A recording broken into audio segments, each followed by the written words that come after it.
the duchy before this guy kicks the bucket, so I'm not too upset. I mean, obviously if I wanted this guy to die, I just won't worry about putting an end to the plot, but is she still going to be able to... No, she still wants to kill me. But yeah, it's just I don't... I didn't think this would be quite the eventful playthrough. So I was about to lose a bet, and although I felt inclined to cheat, I had to be just, even though it cost me some gold. 373 was worth it.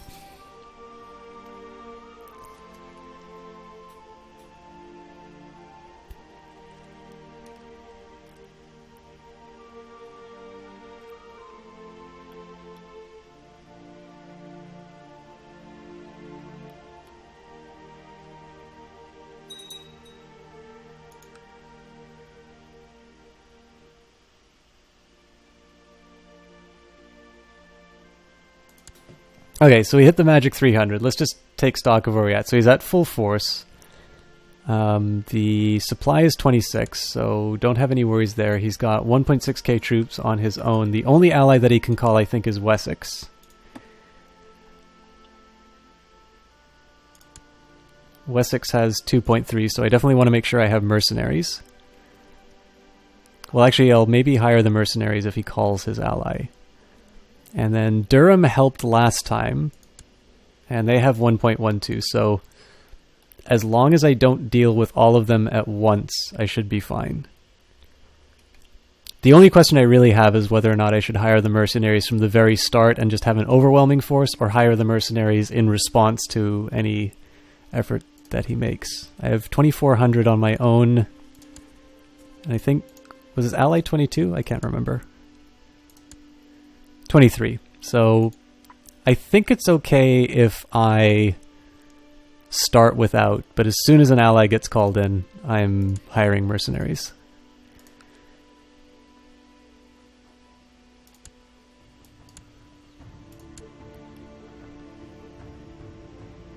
Like, save the money until you... Yeah, I agree. Especially because, I mean, if I just sit on mercenaries, that's going to be the maximum cost with the minimum benefit.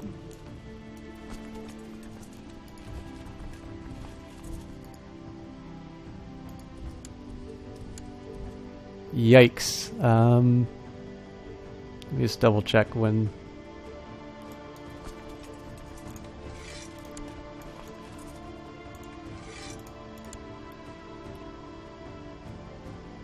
I don't have anything to fear from these individually. They're going to Cumberland. I'm in Westmoreland. Yeah, so all the timings work well.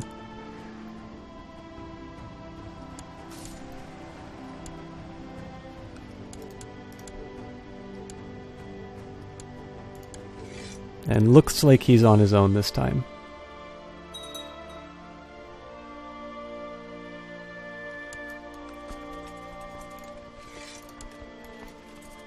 And I think here we just go for a decisive battle off the top.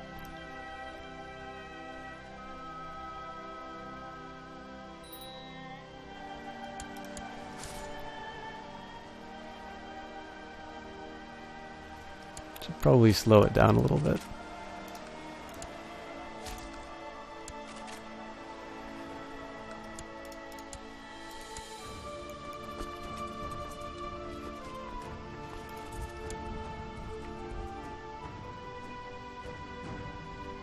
I wish I could say his name so I could say, "How does it feel now?"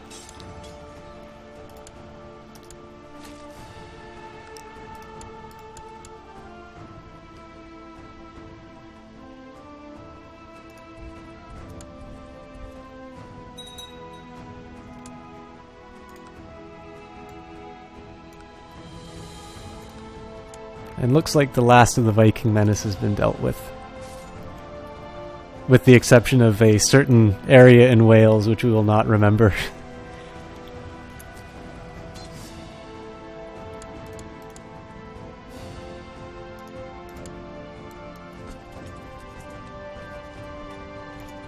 And they're very helpfully moving to the place I want to lay siege to so I can reclaim it. I kind of want to wipe them out, but it'd be nice... Well, no, you know what? I should probably finish the job and then worry about my siege. Okay, so I have medium crown authority. What would be I mean, I think a next level strategy, which I'm not going to do, would be to assassinate the king and hope that he can institute high crown authority so I can bring back primogeniture. But I'm almost certain that that's not a realistic goal.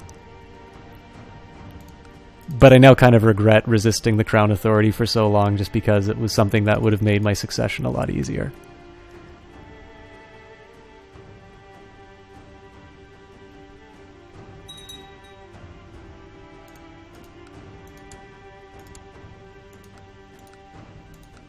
I just became cupbearer.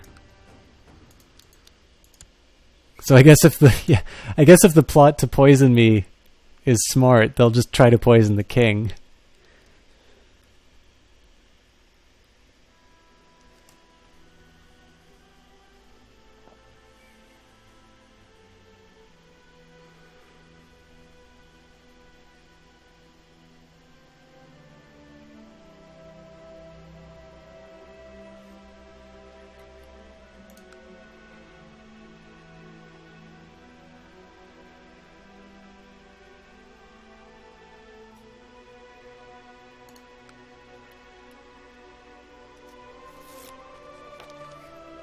More tithes, so gold never hurts in this particular case. I am very glad that those don't belong to my enemy.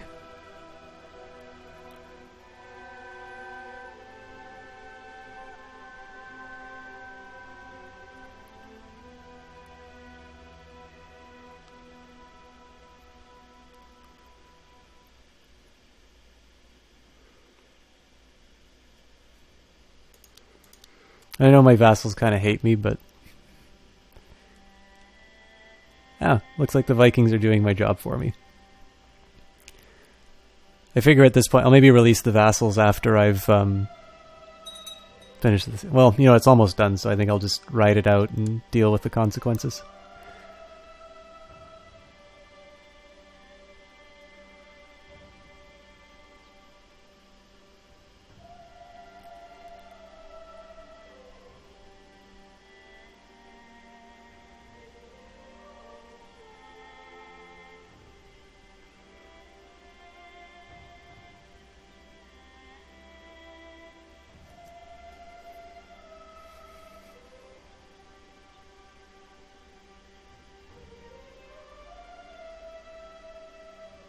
Actually, looks like there's revolution there now. I don't think I'll be able to take advantage of it, though. Still has a 1,000 garrison. Well, no, actually, if it's got a 1,000 garrison, then that's something I can actually manage. My Duke, word has reached me that your court chaplain has accused me of heresy. I implore you as a devout Catholic to another devout Catholic to believe me when I tell you I am not a heretic. Your humble mayor, Aidmere of Lothar. So I can say that I'm sure he's not a heretic, and he will like me by 25. And of course he's a heretic, at which point he will have a -30 opinion and complimentary letters sent to the chaplain. Now I don't think this court chaplain is paying me taxes yet. So I don't see any... Yeah, and they all love the Pope. So I don't see any benefit to making this mayor hate me.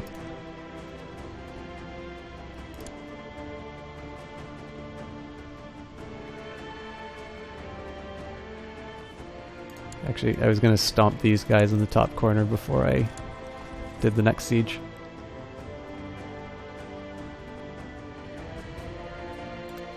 Cowards!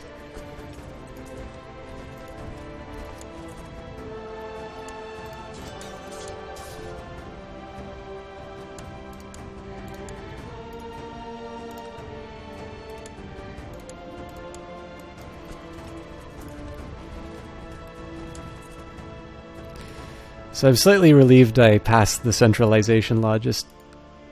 Oh, hang on. Okay, I don't like doing this because it's going to cost me, but... Oh, wait. I've got a truce, so I can't. Drat!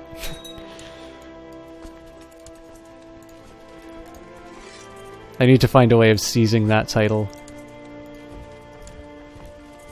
But probably a better I don't piss people off too much.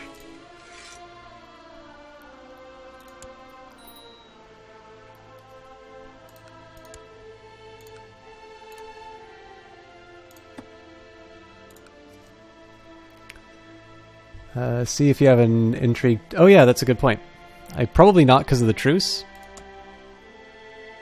But you're right.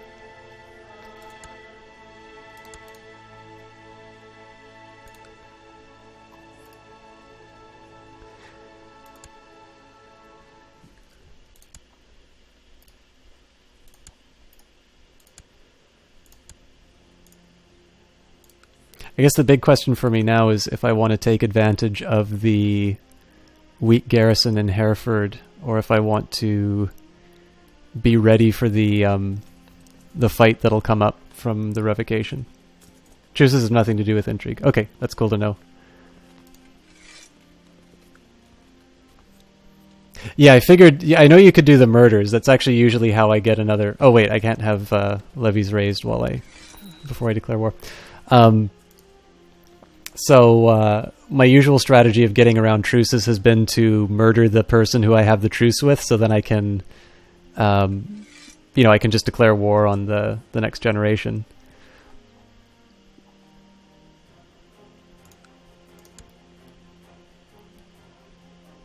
This might be a really dumb move on my part, but I think I am going to declare war for Powys. Currently revolting against his liege. If that conflict ends, our war will end too. Ah.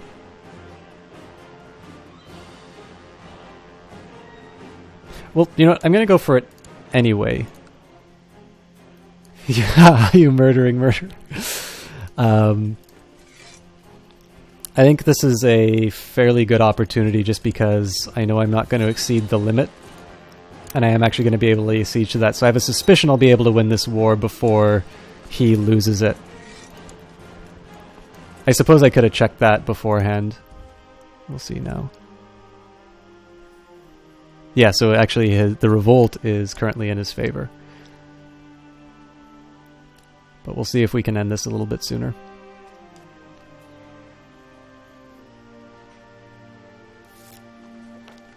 Your righteous struggle against the heathens has not gone unnoticed. I've dispatched a papal emissary with sufficient funds to assist you.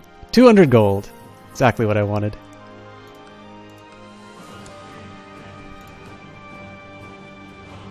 Yep. Supply limit 1,000. Jesus Christ. Okay. What is the garrison size?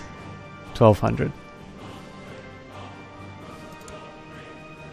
I really don't want to have a repeat of last time, but I also don't want to just go white peace again.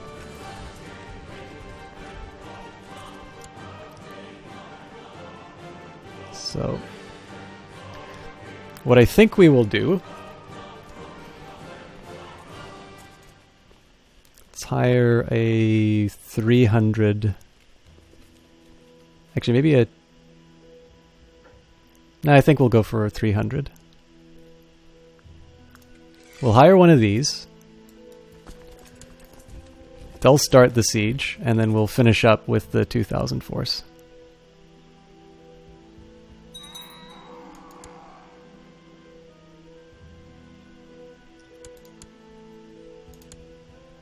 I have a feeling this is just going to backfire as last time, but nothing ventured, nothing gained.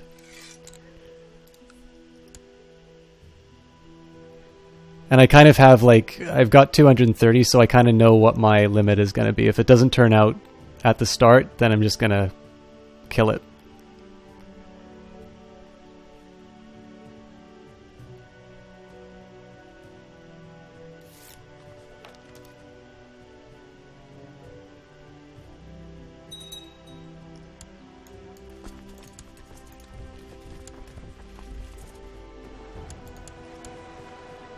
Probably not very smart for me to attack raiders this way, but I need money as much as I need manpower.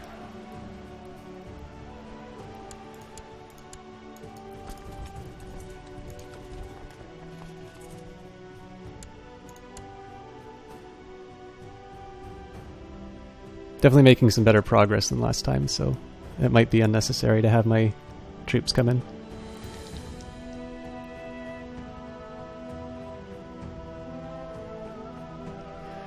What do the other garrisons look like? 493 and 626. So this should be pretty simple once this is taken care of.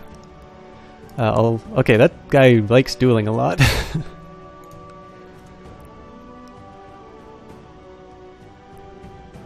I suppose that's a small liability, but I'll learn to live with it.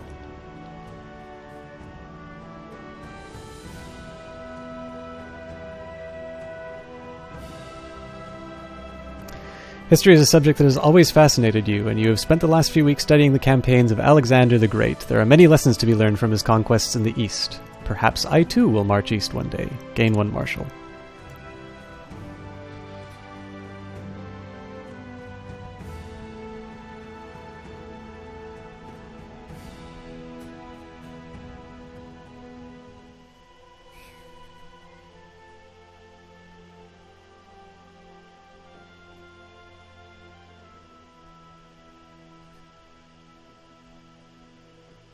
I'll be honest with you, actually, my big dilemma right now is what to do about succession. So first thing I was thinking is like, okay, well, kill the son, right? That's usually what most people figure. But the big drawback for me is that I don't quite know how to handle, the possibility of this guy dying. Now, I mean, I now have an heir.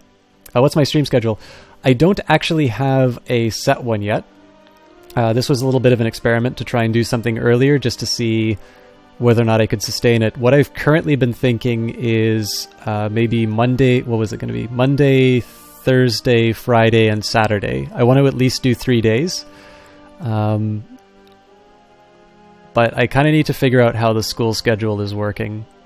But what I will be doing, like the best I've been suggesting to people is just to, I know everybody's looking for followers, but the best is to say, to hit the follow, just because I have been trying to do as many streams of opportunity as I can. And I think within the next week, once I get into a bit of a rhythm with school, I'm going to post the schedule in the comments, like the section that talks about what normally gets played. But right now I've been considering something which is a little lopsided like this. Friday nights are almost guaranteed to be a stream night. Thursday is possible, but the problem is I have an earlier... I have office hours because I do some TAing. So the problem with that is that I have a fairly early office hours, so I'm either going to want to finish the stream early or I'm going to be really tired for my office hours at a time I really should be on top of things because it's an introductory course. The students are feeling really stressed about the material, and so I need to make sure that I'm able to answer questions and confidently. Actually, let me just take a second. I'm going to pull up my calendar here and just see the days I have early starts, because what I'm probably going to do is just work around those. So it looks like so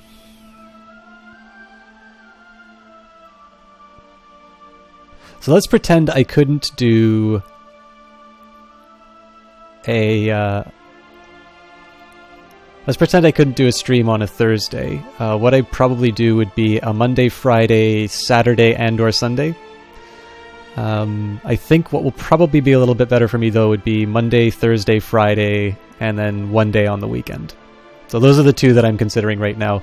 If you guys have any preferences, because certainly a lot of you are, regulars since you first came in, certainly I'm very happy to have you guys in the chat. So if there's some times that work well for you, I'm happy to take some feedback as far as times that would work best, or times where you think maybe I'm a little bit more articulate. And just feel free to send those through the regular Twitch messaging program, because I don't... I'm not yet at the point where I get enough spam from people who are idiots to, to ignore that. I definitely know a couple of people who stopped looking at that. But oh, and looks like Maticus, you just also went on the YouTube, which you'll see is pretty disorganized right now, but thank you for following that. But yeah, best I can say is I am looking for some feedback on the dates, and weekends are a pretty sure thing. Friday is my concrete day, and then I'm just working out the rest as far as mostly for consistency. The last thing I want to do is say that I have a regular streaming day on a day and then not stream during it. So that's why I've been a little bit resistant to formalize a schedule. I also appreciate that was a really long answer to a very simple question. So,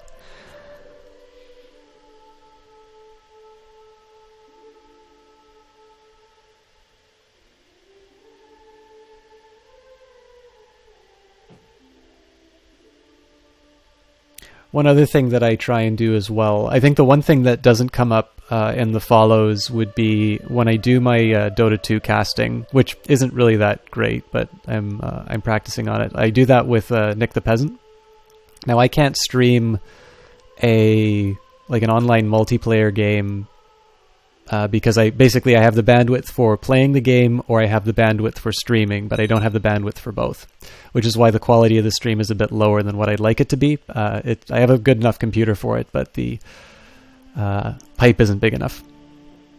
So one of the things that I do is when I'm casting with Nick, I will do a host, and I know there's no notification that's given out for a host. And some of the things that I try to do if I finish the stream, or if I know that I'm not able to make it, I'll usually try and announce something like that on Twitter or something along those lines.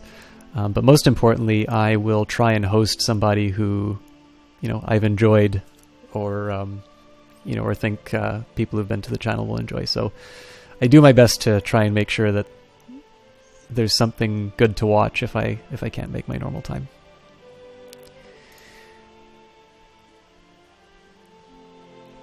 Well, I do kind of want this guy to die, but oh, you know what? That just goes straight back to Northumbria, so I definitely don't want that to happen.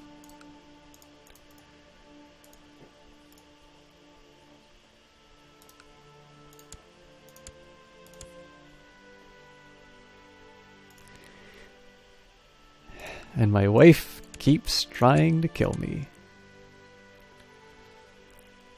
Oh, indeed I can. Let me just take a quick look to see what his strength is. Does he have any allies? He definitely has allies. And some pretty strong ones. So I think what I'm going to do here is I'm going to wait for... this is actually kind of tricky. I'm going to wait for this to finish. I don't have a lot of gold, so I think I'm going to hold off on the...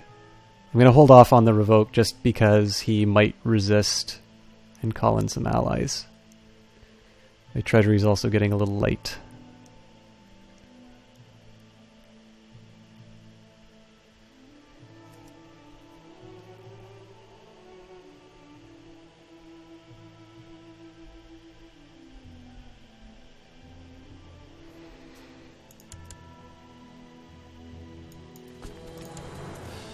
So I think I can ditch the mercenaries.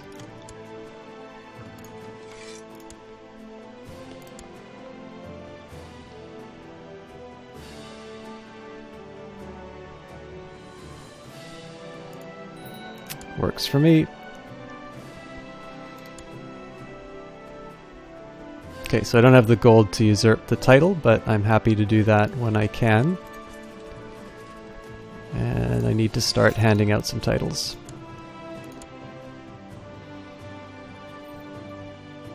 No, it's just a city actually, so that's not so bad.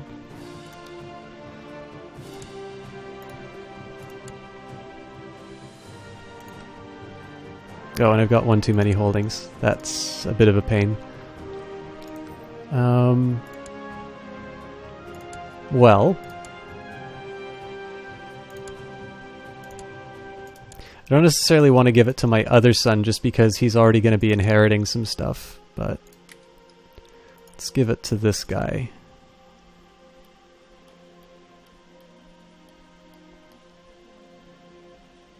Oh, hang on.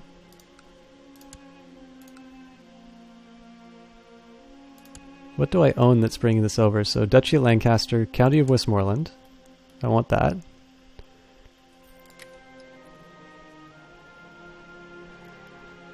Chester I want, Derby I want, Hereford, St. Ethelbald. Okay, so this is what's pushing me over the edge. Yeah, I think the best thing to do is just give it to the to my grandson. It's just weird that it's called a bishopric.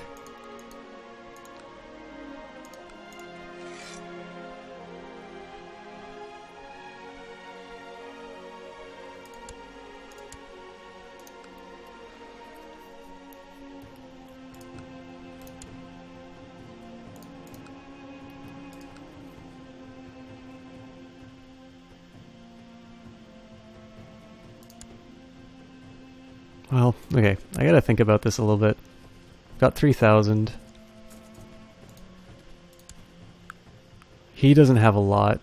His allies have 1,800, 1,700, and 1.22. And it's Cumberland and Northumbria, so they're actually kind of close to each other. Oh, you know what? This has a simple solution.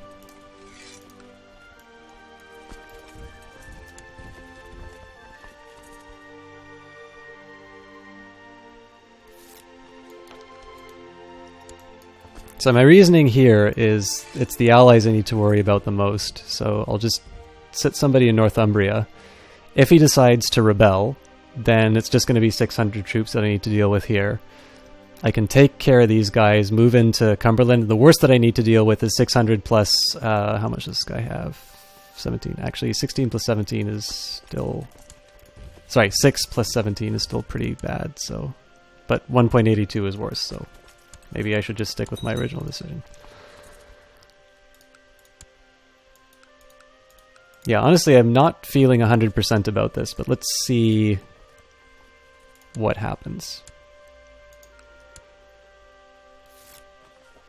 Yep, war it is.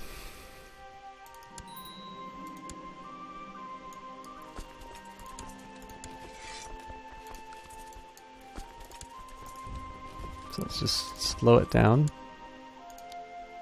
and see if he calls in allies.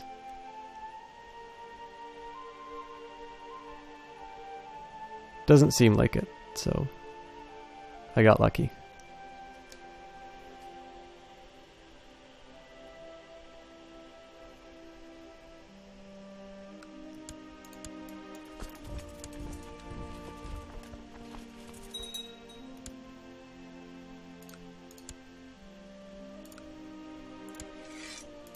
Was terrified for a minute that he got an ally.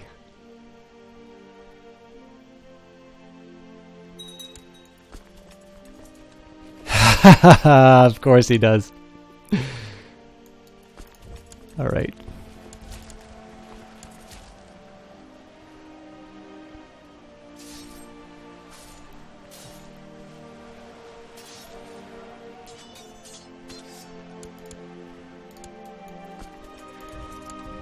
Now, let's crack some heads up north. I'm lucky that their morale is what it is, because that's definitely a fight that I didn't want to take.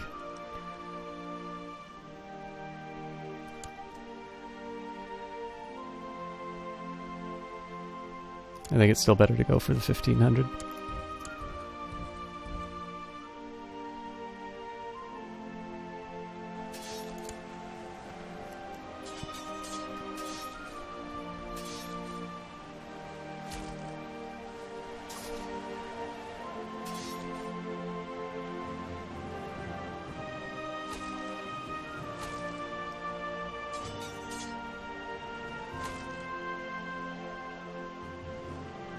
I will say, I'm, as a whole, not that fond of mercenaries. I find them really expensive, and I suppose it's a little bit...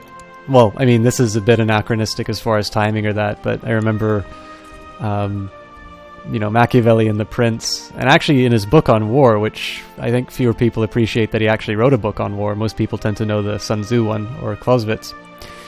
Had nothing good to say about mercenaries, so... I think maybe a reflection of my my background reading. Yeah, and this is the one time I'm really happy to see Viking Raiders. Hello, Viking Raiders. Thank you for sieging the provinces of the enemy that I just... Oh, cool. So I captured one of his allies. Let's ransom him before offering peace. Nope, and I think I saw somebody... Nope, just the individual who wants to kill me.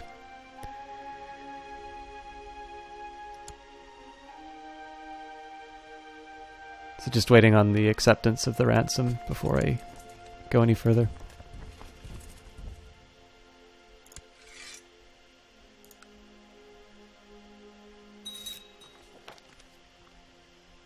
To the heroic Duke Eadbald, may you live in harmony and contentment. I accept paying your ransom for the safe return of Duke... whatever. I don't even know how much I got for that. Oh, damn it. Okay, I should have paid closer attention to that, because now I don't have a 100 war score anymore. I don't even think I got any money.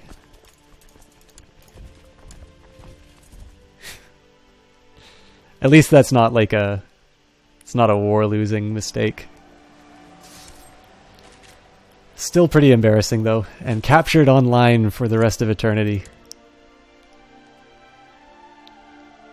When I'm working at the World Bank or something like that, I'm sure you'll be able to share this video with the news outlets, and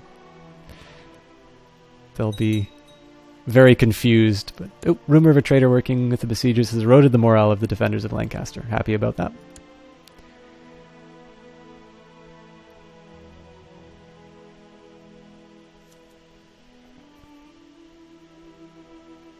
Random Vikings are doing some work.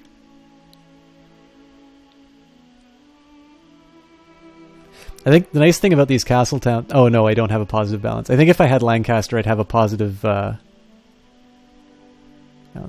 Hey, do you really want to hire this guy?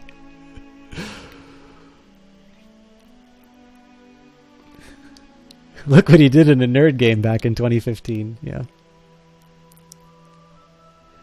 I think they'll be a little more interested in terms of how I manage the economy.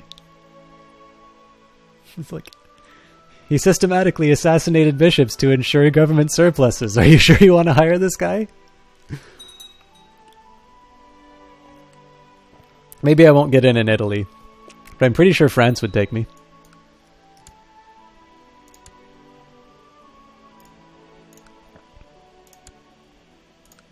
So I'll talk a little bit about how I do education. There's that one that I did, which I just kind of accepted the default. That was a mistake, but I usually either rank by stewardship or diplomacy. I tend to like stewardship recently, and I just kind of look for somebody who has middle-of-the-road traits or exceptional traits. So in this case here, I kind of like... I mean, he's old, but other than that, he's not too far off of default values. Diplomacy could be better, but espionage is okay. You know, this would have been an ideal candidate, save for the fact that intrigue is 1. Now, I mean, this is a daughter, so I'm just going to be marrying her off to somebody anyway. But those are just generally the sorts of things I think about when it comes to education. So I think I will go for the elderly mayor. I mean, if it's a daughter, I could also use it to make vassals' opinions of me go up, but I'm not sure we need to hire someone who is Machiavellian.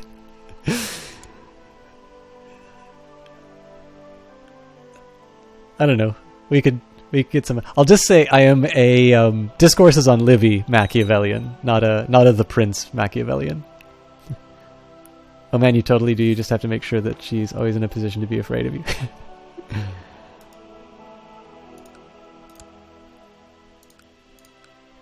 Oh, speaking of people who should be afraid of me. Wife? Did you just try to poison my breakfast again?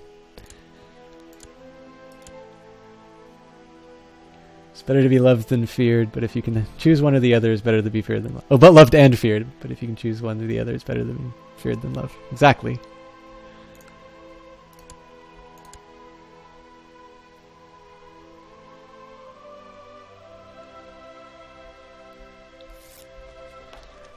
Dear husband, sorry for trying to kill you this morning. I'll stop.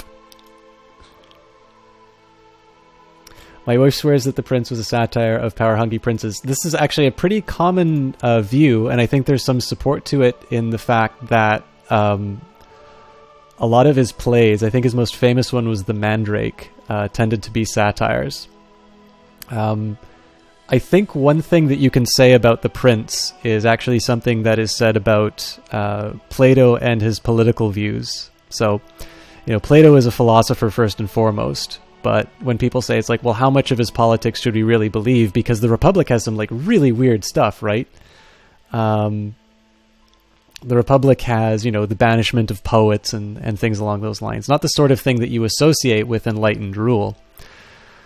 And a lot of people say, well, you know, he's just trying to provoke, or he's trying to get people's attention, or they say that, you know, the Republic is about, you know, the ideal way to organize one's soul. It's not actually making policy recommendations. And one thing that a lot of scholars talk about on the Republic is that if Plato is just, you know, making a political metaphor or something like that. He's definitely putting a lot of effort and a lot of time into, describing these political elements. Like so much so that I'm not entirely sure you can just boil it down to, it's just a metaphor or something like that. And I think there's something similar to Machiavelli and his, and his satire. I think it would be a great shame if we denied Machiavelli his, his wit and his satire. I think that's an important part of his writing.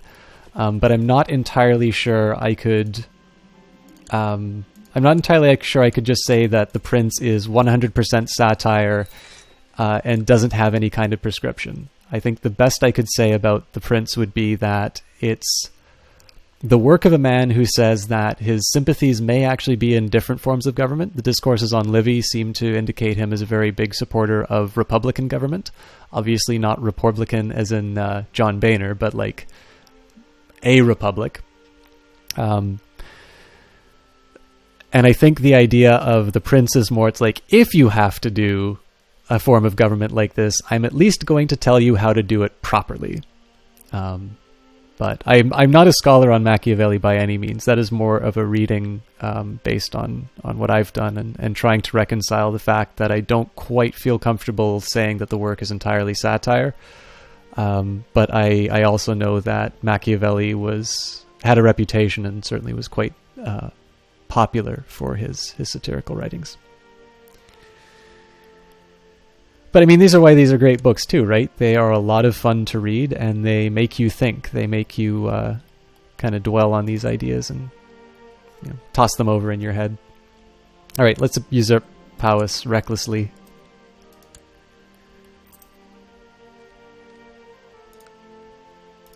So that's my son.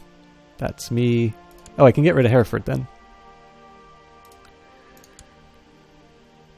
Let's give that to... Well, this guy's going to die, so... Well, he's already got one. Well, I am just kind of kicking the can down the road, but we'll give it to my other grandson.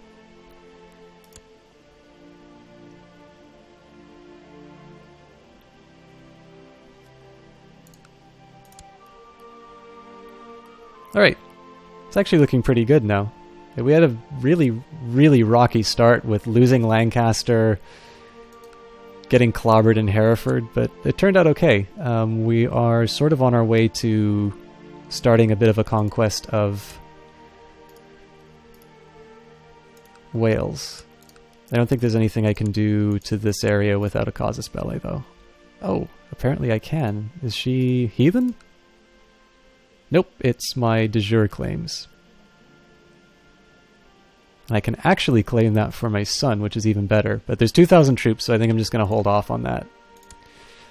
The last thing I want to do is put myself in a war, lose half of my kingdom, and have to fight my successor, or well, fight my brother for the duchy.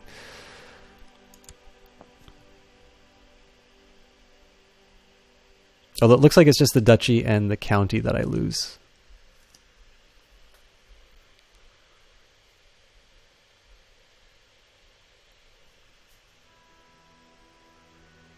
At this point, can you set up a faction to make yourself King of England? I definitely could try.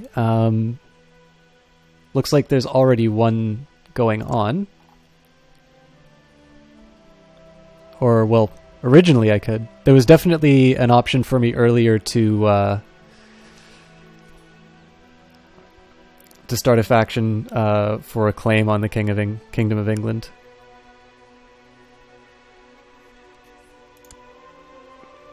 But I can be patient on that. I mean, I'm not...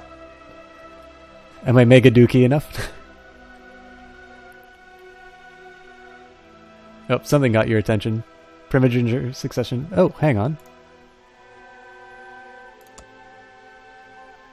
Whoa!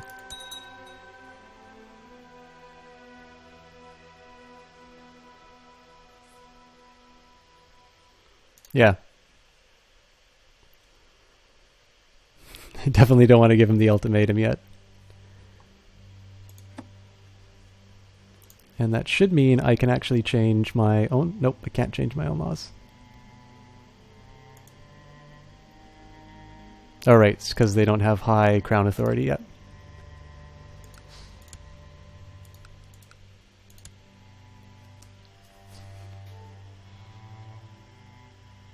Thank you for pointing that out. I probably would have passed by that.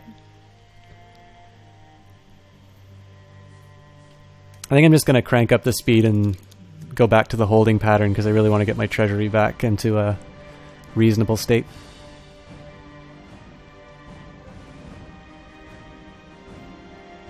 I'm starting to think Wulgifu might fancy me. A 60-year-old and a 23-year-old. Works for me. Make a move where it's not appropriate. Of course we make a move. Not sure if it gets grandfathered down, but it might be neat. Yeah, I mean, I don't think it does, but if I want to become the King of England, it's probably better to have that sooner rather than later. Went to Wulgifu's chamber and gave her a good tumble. It's good to be the Duke.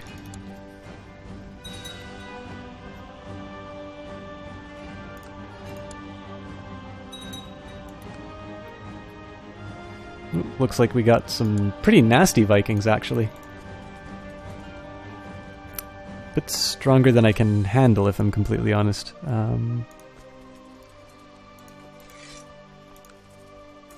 Let's just be careful how we move.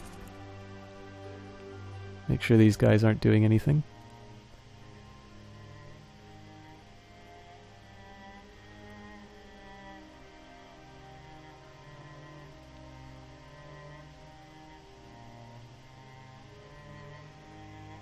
Let the king deal with him? Is the king actually going to show up? I know he doesn't always do that.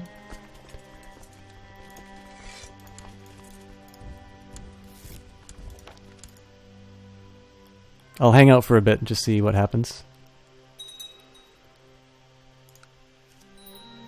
I know when I'm king I always deal with the Vikings, but it doesn't seem to be doing anything.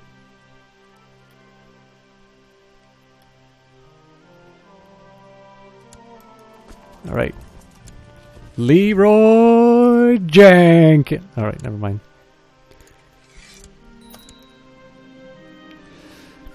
As you make your way home late one night, escorted by your bodyguard, you run into several drunken peasants having a fistfight in the middle of the street. Your guards attempt to steer you away, but you have an idea. Would this not be a perfect sparring opportunity in which to improve your martial ability?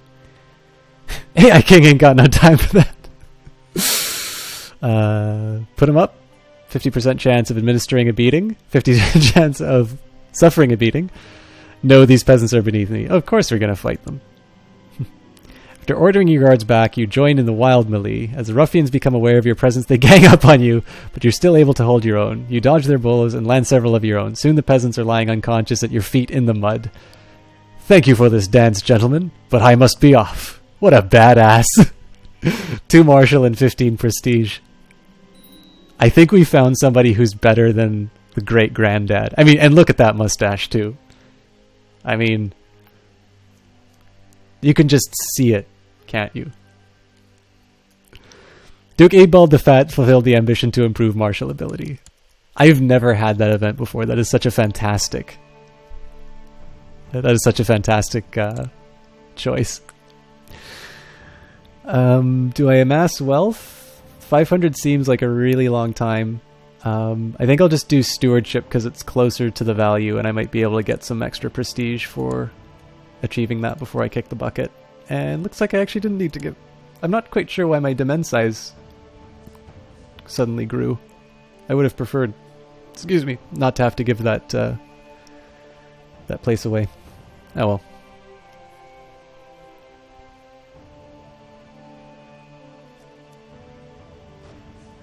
Man, I skipped my 2-hour break just because I thought this was going to be done, but this guy's pretty resilient.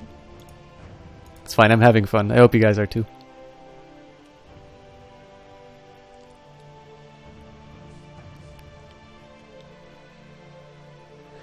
The big thing is I'm always really resistant to... Oh, daughter was born to Duke Eadbald the Fat and my lover, Christina. Can legitimize her, acknowledge her as mine, or denounce the child. I think I'll just acknowledge her as mine. I think my wife is already mad at me.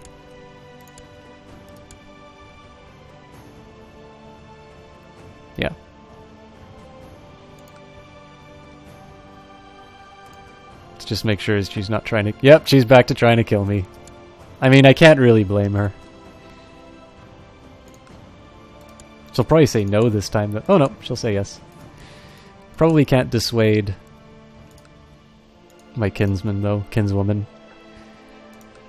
What can I say? The good die young.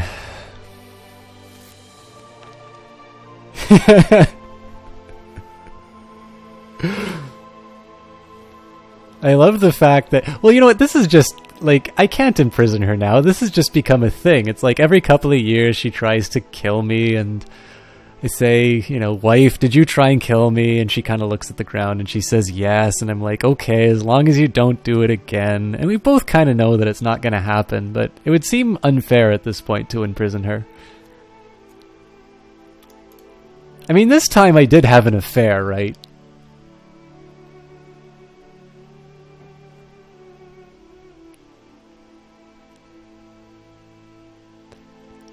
I was just thinking maybe she would try and kill the child's mother. The guilt is burning through me. Every second is pure agony mixed with shame. I've never felt so guilty, so sinful. I can ease my guilt with prayer and fasting and get -3 martial. Or I could pay the church to ease some of my guilt. You know what? Paying the church just sounds so much easier.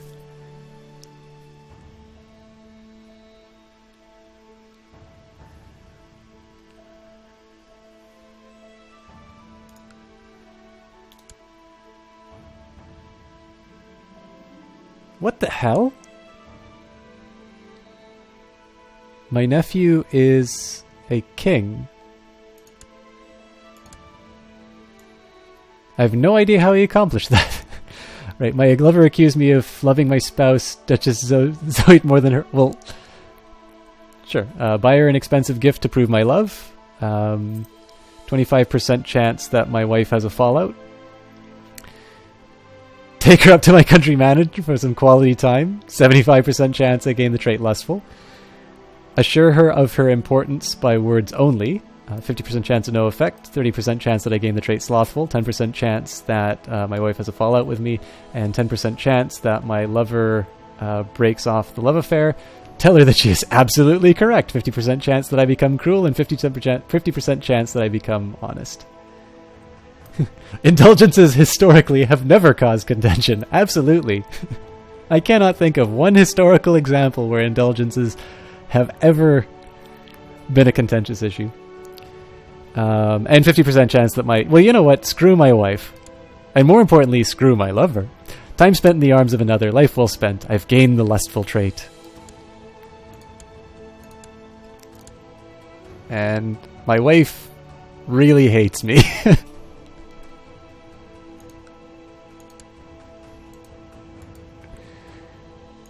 I think I'm gonna have to just double check for that I'm gonna have to double check on that plot a little bit more often, I think. Bastard number 2 is on the way. See if I can appoint a new spy. Yeah, you know what? Just to add insult to injury, wife, you're no longer my spy master.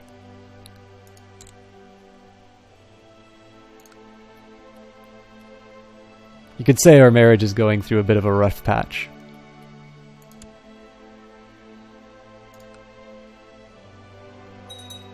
So this is actually a bit of a problem, because I did actually spend some effort to get this, and I don't believe he's a vassal of mine anymore. I thought I was the spy master already. I'll certainly accept. So the one way that this has actually caused a problem for me is that he's no longer my vassal, which means that I don't have as big of a claim on Wales as I originally did.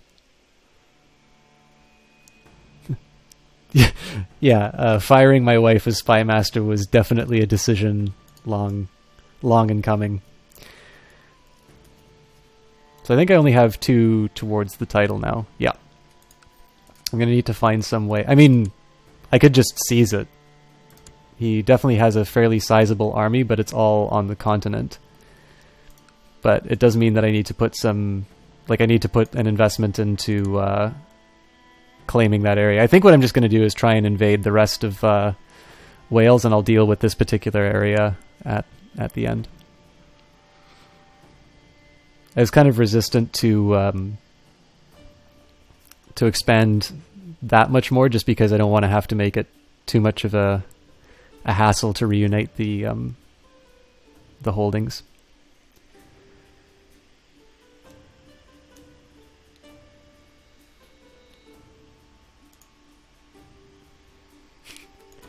Shockingly, my wife wants me dead. And she still listens to me when I ask her not to. Actually, it's been a while since I've had a plot. Let's see if we have any interesting options. Well, I could kill my wife. I could fabricate a claim on the Kingdom of England, but that seems like a fantastic way to have my head separated from my shoulders. Who's this guy? Oh, just someone in the line of succession. Not too worried about that.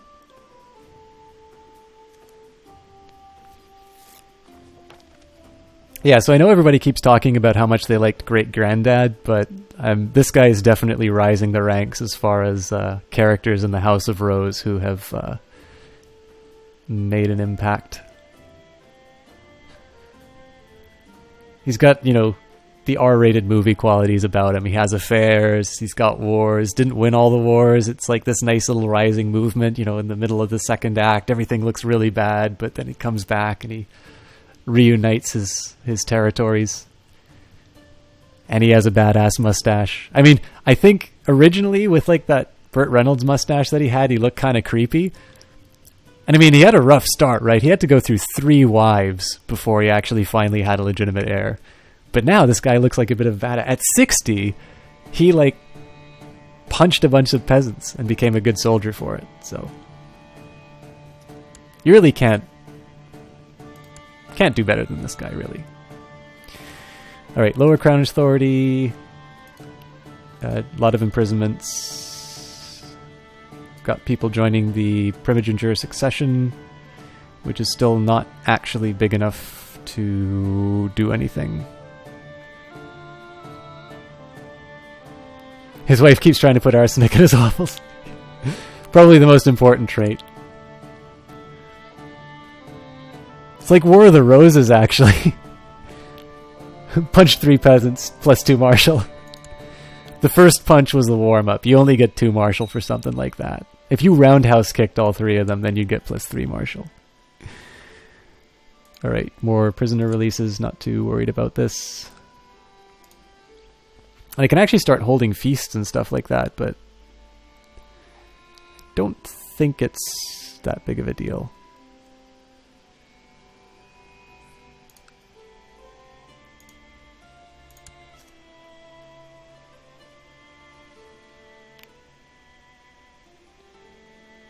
Actually, speaking of roundhouse kicks, I'm curious how far east you're allowed to go in this game. It's probably a really stupid idea not to be watching what's happening in my realm when I'm going further over, but let's just... Oh, dear Duke Eobald the Fat, I hereby invite you to the great feast in Artoris. Your presence at the feast would be greatly appreciated, and I look forward to your attendance. I will attend the feast over my dead body. No, I want to get in good with this king, so I will travel to the feast. Let's just pause this for a second. So, looks like it's just India that we can get. So I guess we don't get to play ninjas and shoguns. I don't know whatever the feudal Korean system would have names for, but the thing I don't understand is why the King of England hasn't joined your faction. Good question, actually. Probably because he doesn't like being told what to do. Duke of York certainly wants lower crown authority, but that is the last thing that I want.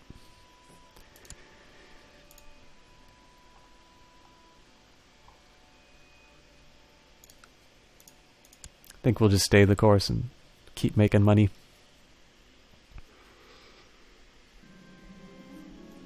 King School greeted us warmly to his feast. Wine was served and the most delicious scents came from the kitchen. Thank you for having us.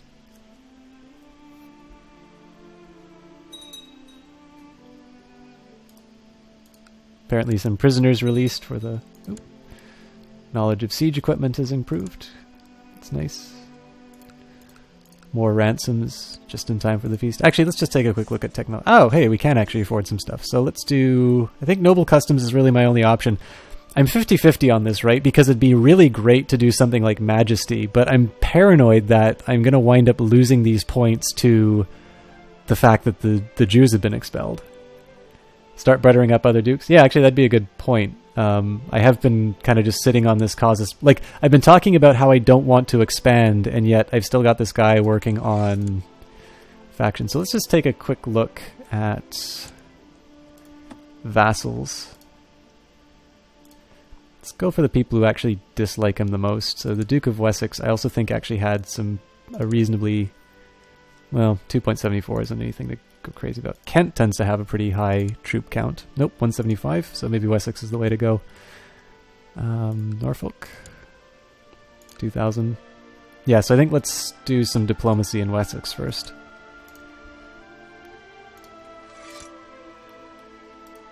And he's a kid, so this work will actually pay off. You know, I think I'm actually going to risk it. It would be awesome to get another level of Majesty just so I can get the extra prestige from it. But something tells me that the random events are going to cause me some trouble. I am not going to be so brave as to completely ignore everything, so I will at least raise church infrastructure. And let's do cavalry, then siege equipment. Oh, I can do everything. Nice.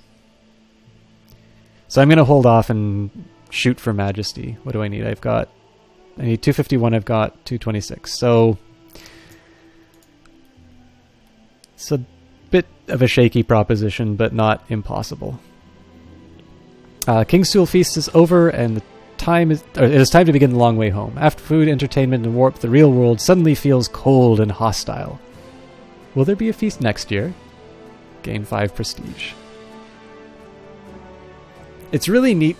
This is one of the things I really like about playing different levels in Crusader Kings, which is that the events that I'll hold, like feasts, you know, I get the perspective of the person holding it, but it's really neat to be the person who's invited. It's one of the things that kind of keeps me coming back to this game, is to sort of see the different perspectives from each person in this world. I got a naive appeaser for a son. So I think I know which one I'm going to kill. Well, I'm going to keep both. And looks like he is having some kids of his own, which is nice. But this guy probably isn't going to last very long. That's your crappy son. Kill him. Should I really just... Yeah, you know what? I think you got a point. Nope, I don't have a valid plot, so apparently I can't kill him yet. But that's fine. Look at this guy, he's got a badass beard. Do you mean to tell me he can't handle that, this scrub? Come on, look at him.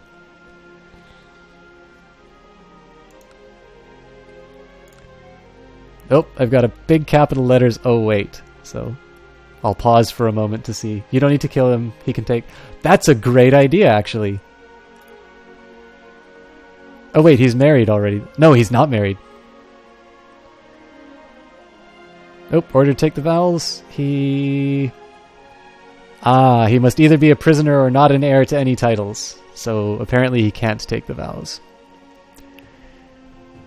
Oh, that's fine. I will assume that I may need to play as this guy and just marry him off to somebody. Oh, that was such a terrible idea.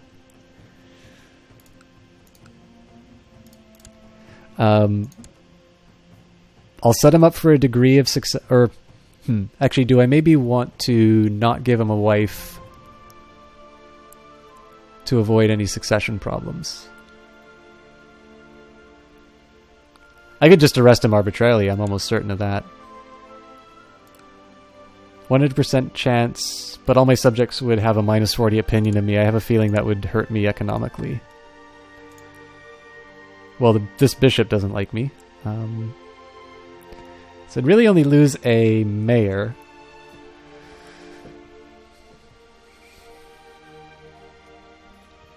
I think I'm just going to let it run on its own. I'm just gonna run without him getting a wife. Oh no! Sudden expulsion of several important Jewish merchants has done some damage to the economy of your realm. Oh great, because I already spent the money. So I lose 35, but it's not that big of a deal. But that really sucks that I can't invite them back. It's almost enough to make me want to declare independence. But peddlers selling all sorts of food, clothing, exotic spices, and luxuries such as glass and jewels fill the town square with their wares and shouts. Your crime is not being a great heir to your father. Your punishment is that you must become a monk.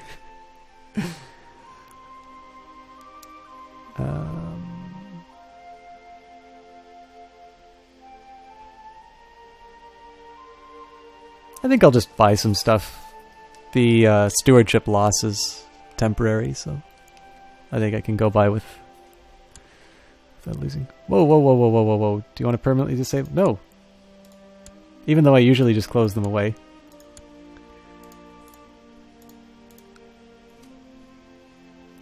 It's Judge Dredd for the 900s.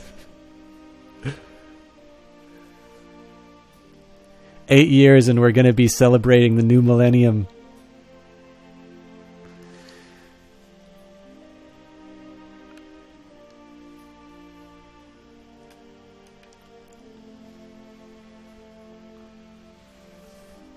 I think that's kind of weird. I can't actually try to assassinate my weak son.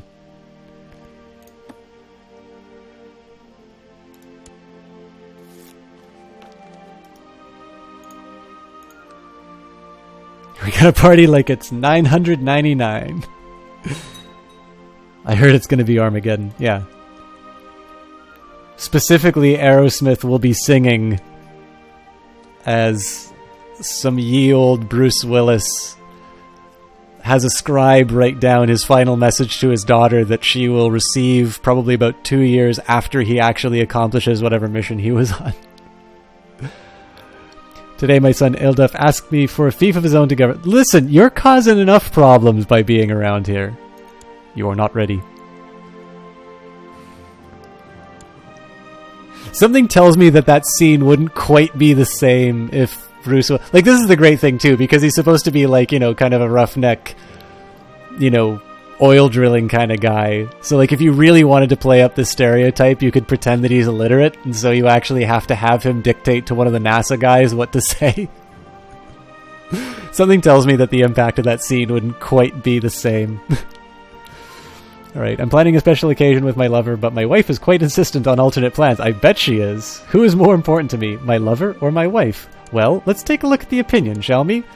First of all, the years have not been kind. Opinion minus 100. Opinion 100. No husband. 26 years old. Nor my wife go visit my lover. 25% chance that the Duchess likes me even less. Arrange a ball and invite my lover. 80% chance of no effect. 10% chance that my lover becomes pregnant with my child. 10% chance that my wife meets my lover and learns about my adulterous relationship, which I'm pretty sure the bastard has already indicated. And spend some time with my wife instead.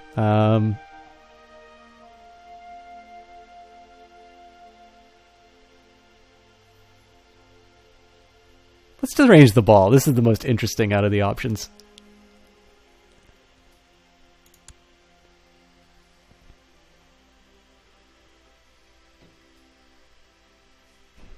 I guess I need to deal with the Vikings too.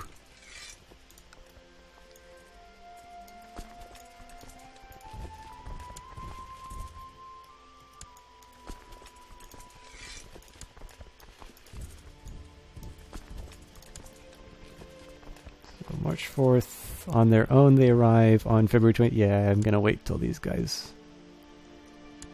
No, they buggered off. It's a bit of an anticlimax to that build-up, but...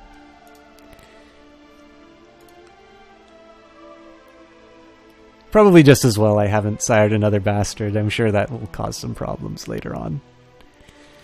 Decent score, though. I mean, 20... About, what is that? 26 2,700 or so, almost 2,800, is a fairly respectable score for a guy who... I think this guy only started off with 2 territories, actually. I can claim Scotland?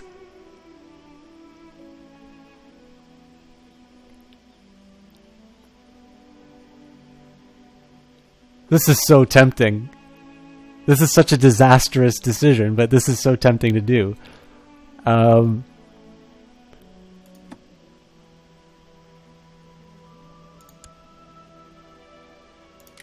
Really weak allies. King of West France. Okay, so King of West Francia is actually the big problem here. But as long as I watch where things are...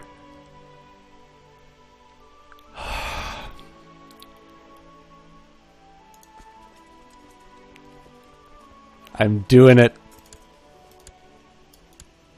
You only YOLO once.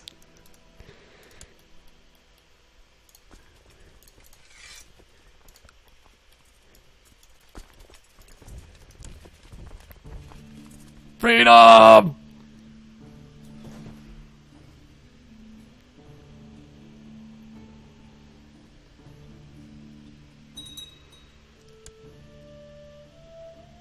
Okay, so Cornwall I'm not worried about. Francia I'm definitely worried about.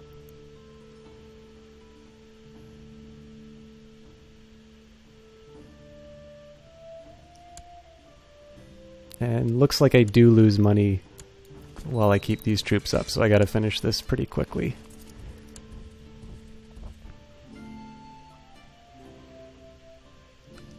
The only thing I don't like is I don't have ship. Oh, hello. Scottish Revolt. That works for me, so what does this guy personally hold? Albany, Lothian... Albany, Lothian, and Gowrie.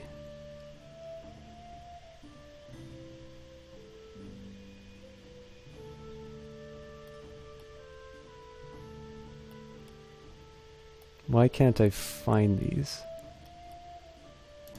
Well, I know where Gowrie is, but...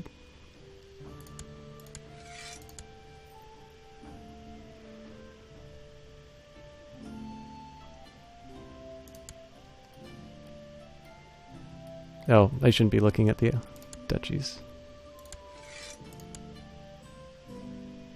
Sorry, I'm a moron when it comes to the map sometimes. Did I just do another for God's sake, okay. Read the titles. Okay, so he has Lothian and Gowrie, and that's it. So he's dealing with a revolt. I really don't want to waste troops on the revolt, so I think I'm just going to go straight to Gowrie and smack them down. Probably not the only one annoyed by the massive tip windows. I can disable them if you want, but what I tend to notice is I look for, like, as soon as I disable them, it's exactly the time that I want some information from them. It looks like I might have a peasant revolt on my hands. Oh, and this is fantastic. It looks like his allies are dealing with the revolt.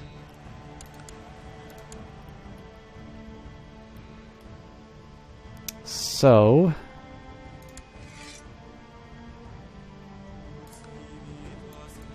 this seems like a great way to move the war score up.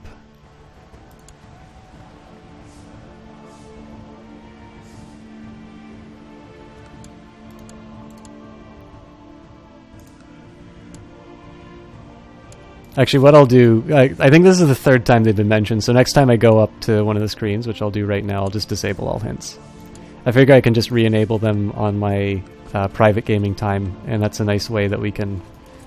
I mean, there's a bunch of stuff that I change about my setup so I can do a stream anyway, so that just seems to be another one of those things that I'll do. So, in the chaos of battle, your men have managed to corner some Scottish name. He resisted bravely before we slew him. Good riddance.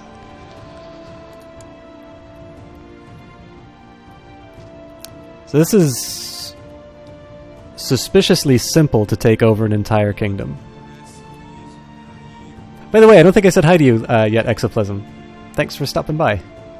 This is definitely a longer stream than I was intending to do, but it's been a really interesting one. We made some mistakes earlier on and have suddenly wound up in a pretty... I don't know. We wound up with some pretty interesting opportunities.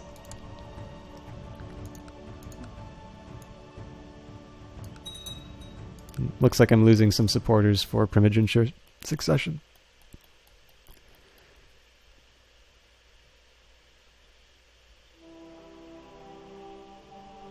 So what I'm thinking here is once I take Lothian, I just go straight up to Gowrie, taking out whatever units I have in between, and then ideally taking out the personal holdings should be enough to take the...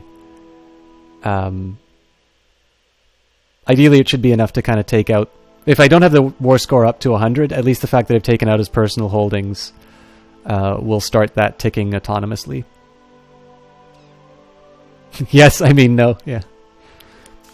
Well, again, I think actually, so... I kind of regret that this has come up a couple of times on the...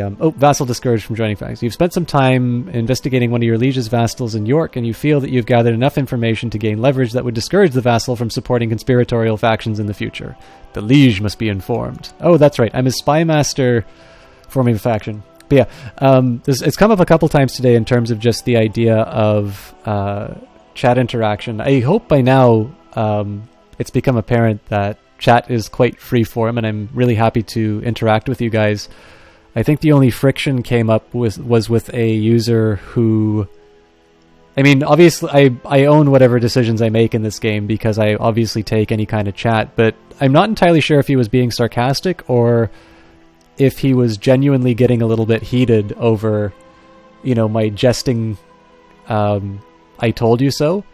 So the only thing that I ask as far as game stuff is concerned, if you don't like a menu being up or you'd like me to take a particular action, I'm completely fine with those. I think the only time that it hasn't worked on the stream is when people treat it as a text-activated controller. So if there's a menu that's bothering you or if there's some visual glitch or audio glitch, definitely please give me that feedback because I want to make this a reasonably enjoyable stream to watch. Guessing you missed something big? Oh, you mean in terms of what I was talking... You didn't really miss anything big. It was just some guy who seemed to be a little hostile after something didn't go the way that we planned on the game. Or we're going to get Scotland. Yeah, sorry, I guess I should say one thing. One thing that's big is I'm about to take the Kingdom of Scotland. But if you were talking about the thing I was talking about, I can never know where the delay on the stream is. In terms of interaction, it wasn't a big deal. It's just because people were talking about game stuff, I wanted to just sort of clear the air and say that I appreciate feedback in terms of whether or not a menu is getting in the way, or if you just don't like hearing me repeat messages or something like that. Anyways...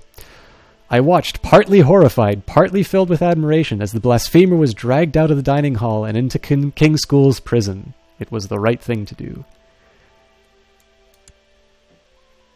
Yeah, I mean, I'd say I'm doing good on feedback. I think I probably still have the chat log somewhere or that, but he was kind of insistent about sending a bunch of mercenary armies in to do something, which I ultimately did. I was a little bit hesitant on. And to my mind, I was being joking when I said, it's well, I don't want to tell you, I told you so, but, and just kind of left it at that. And the response seemed to be, I mean, at some point he said something along the lines, it's oh, I'm out of here, it's whatever. I can't even remember exactly what he says, don't be snide with me or something like that. And then I kind of thought he was being sarcastic, and then I just noticed he pretty abruptly left the chat afterwards, so... I mean, obviously I feel bad if people are not happy when they've left the channel, but I'm also not sure the best reaction to something is to say, don't be snide with me. I mean, obviously this is I'm trying to make a somewhat more positive atmosphere. Yeah, that's what I thought too, except for the fact that he kind of just immediately dumped the chat. So I'm kind of well, the I'm out of here thing was kind of what made me think the other way around, so... I didn't really pursue it any further just because I didn't want to be inflammatory. I'd like to see him come back. I mean, it'd be great if it wasn't sarcastic, but... Or sorry, it'd be great if it was sarcastic, but I figured it's probably on the odd chance that it was a little bit more serious, it's probably a good time to just clarify that I actually do like feedback from people. But yeah, sorry if I turned that into unnecessary drama. I was probably just using it as an opportunity to more talk about the menus more than anything. Yeah, like this is the big thing, Exoplasm, is that my original reading of it wasn't that it was a negative thing. So you kind of do the best that you can, I suppose. Well, I think it's good to side with optimism. I mean, I think I'd be pretty bad. Sorry, I've left on this menu, but I don't think I would be particularly. I think it'd be wasting people's time if I didn't give people the benefit of doubt in chat, right? Like if I came in and assumed that every single one of you was criticizing it, well, I mean, you could be criticizing every move that I'm doing. And, I just assumed that you're all nitpicking and you don't know what you're talking about. I'm probably going to treat you in a way that is not worth your time. In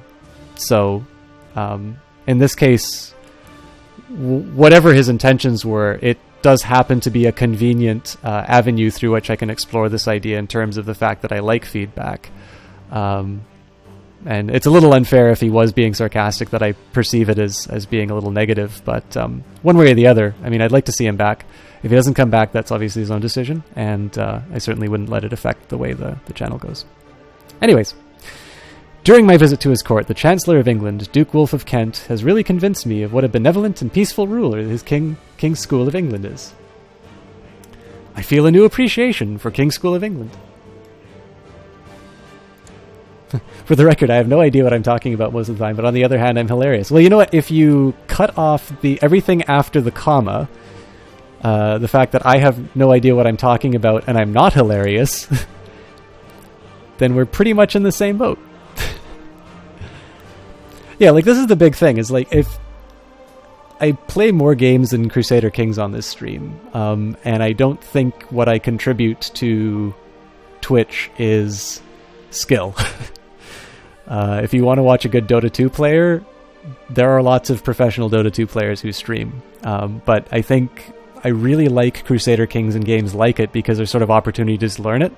And so if I can give voice to my thought process and have a chance to interact with you guys, I would, it's something that I enjoy doing. And as long as people enjoy watching it, I'm happy to provide a channel that gives that. So I don't necessarily think that you have to win everything to have an entertaining stream, however entertaining this is.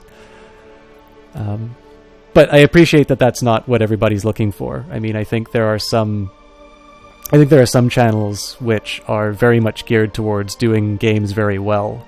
And I think they're really fun to watch because they do them so well. It's just, I don't think I can be the channel which is about the guy who has mastered Crusader Kings. I'm playing on normal difficulty, for crying out loud. And I don't really see any need to switch to hard until I've kind of accomplished my goals in this game. Anyways, this is getting navel-gazy. I'll focus on the conquest of Scotland, which is suspiciously simple. I know my vassals are really pissed off at me for keeping the levies up for so long, but I need meat shields for my personal levies.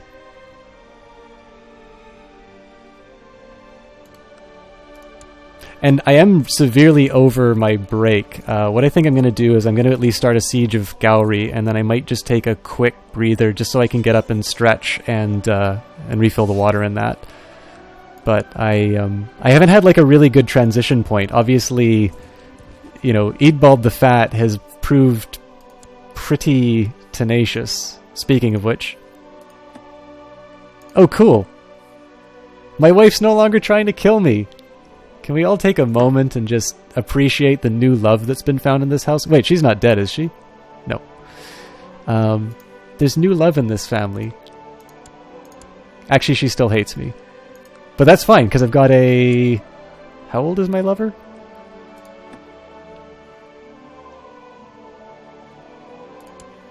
I've got a 28-year-old mistress. Who cares about my wife?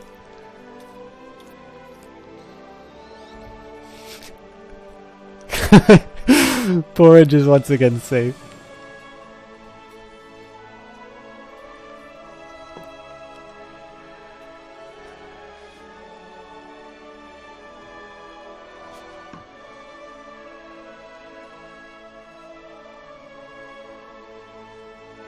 Check the relationship panel.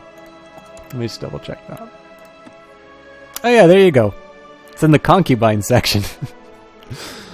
An important part of ruling a realm is learning how to delegate. That is something that you have finally realized, and your stewardship has improved as a direct consequence. Great. I actually think, so this menu will be what I take a quick break on. I say it'll be approximately 3 minutes. I will actually bother to look at the clock now.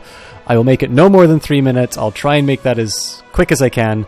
But I don't have a proper chair, and I think I'm in danger of gaining the hunchback trait if I keep like this any longer. So I will ask your indulgence just for a couple of minutes. I encourage you guys to get up, maybe do a small stretch yourself and replenish any fluids that you may have, and we'll be back to finish our conquest of Scotland and see how far the lecherous Duke Eadbald can get with his remaining time on this earth.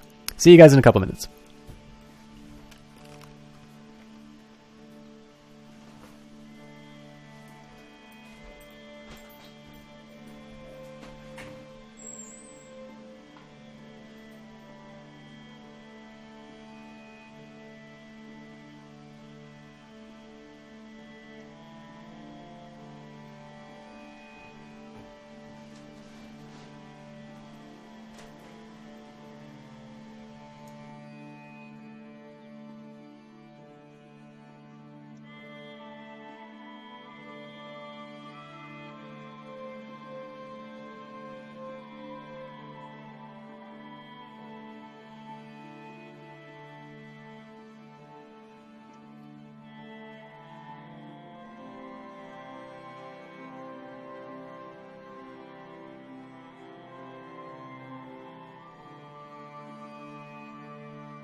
Right, thank you everybody for your patience. I think I might have missed a couple of seconds on my timing, but did my best. All right, looks like there's a bunch of chat here. Let me just take a quick look at what's going on before we continue. So the other day I decided to try starting a game as a Viking type and immediately felt lost in the pagan interface. Only played through Ireland before. I agree with that completely. The fact that every option was to attack someone is a bit overwhelming at first. Guessing you started Munster. That was my first start in Crusader Kings 2. Was suggested on a wiki. That's actually one thing I need to do. I need to actually see the recommended starting events on the wiki.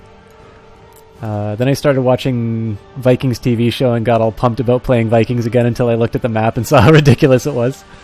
The tutorial island stuff. I am still working on these things as well, except that it took me 300 years to form the kingdom, and then I couldn't leave because I was weaker than all my neighbors. Never done a non-Catholic successfully. I've actually heard that apparently non-Catholics are really difficult in this game. I watched a couple of streams this weekend where people had the Kingdom of Ireland formed really quickly. Blew my mind. Yeah, actually, this is one thing that I've learned about watching games on Twitch. If you think you're good at a game, you just need to go and watch a stream and you'll suddenly feel really bad. I was hoping I'd find a Twitch streamer who could do a multiplayer game if I looked hard enough. It can be easy and really fast. For some reason, the default swear word's on, so I'm trying to think what word you just said. You have to be... I'm assuming it's ass? I've seen a few multiplayer streams, but for some reason they were not terribly interesting to watch. But it's easy. I haven't watched a multiplayer stream, but I did watch a YouTube one once. And just chatting, yeah. Hardest thing about the Vikings is getting to the point where you can get something other than Gavelkind succession. Yeah, I don't even know how succession laws work with the Vikings. That'd be actually, maybe that's another thing. Once I finish this playthrough, we'll try and do a heathen playthrough. I'd actually be really interested in trying to do some multiplayer Crusader Kings, but because I have the constraint on my bandwidth, I'm not able to... Well, what I'll maybe try and do is I'll get one of my friends who has this game, and I'll just try and do like a dummy Twitch stream that nobody can watch. I just want to see whether or not I have the bandwidth for it. But I have a suspicion I'm limited to single player if I'm streaming something.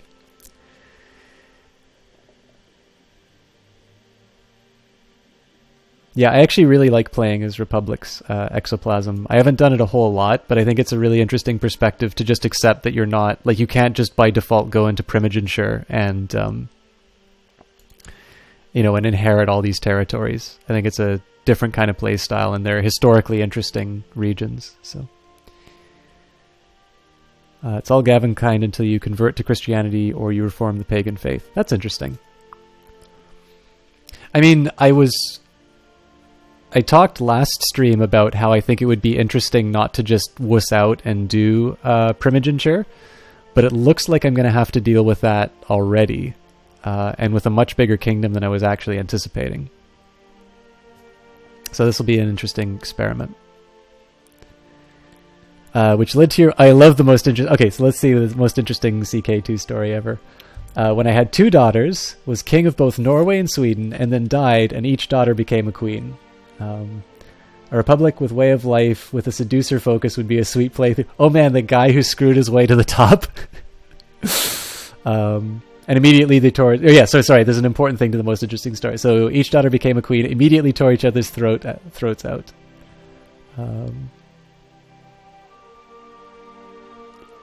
Is Arumba a name we cannot mention on this channel?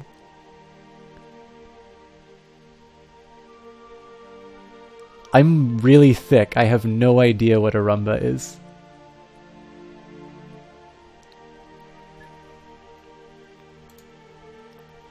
As far as I'm concerned, you guys can continue to swear like sailors. I've disabled any language filters, I thought, but I've noticed that when I'm watching streams and when I have my own stream, there seems to be some stuff that's... Go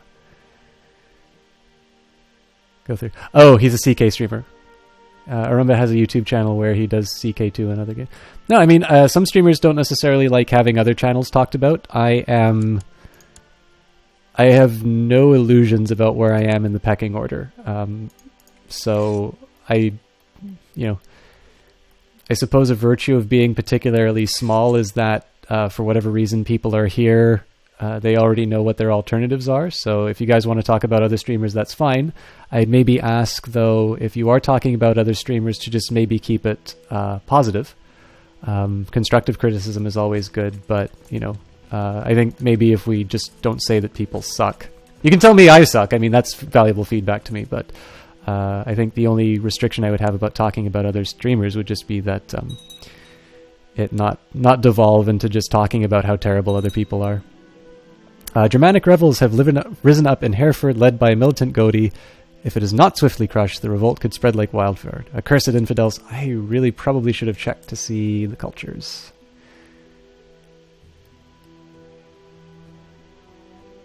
Oh, you know what? This is a King of England problem. I'm tempted to stream CK2 sometime, but I'm terrible at the game and not very talkative. Well, I mean, as far as talkative is concerned, like, I think I used to be very, very shy. I'm just kind of skipping through these menus. I used to be very, very shy when I was little. So I think doing it is one way to get past that. But I mean, that may not necessarily be something you want to change about yourself. I think if you're less talkative, my experience has been that streamers who have a camera and maybe talk less can get over that just because you have that interaction with people. Yep. To be honest, you could probably fix one of those at least. Well, I mean, technically you can fix both, but I mean, the biggest thing is that you don't have to be talkative if you don't want to be. If you wanted to stream something, I would recommend with a camera, just simply because at least during the periods of silence, it's not like, you know, did he just go for dinner or something like that? Like, is, you know, the game's still playing, but I don't know whether or not he's actually playing it.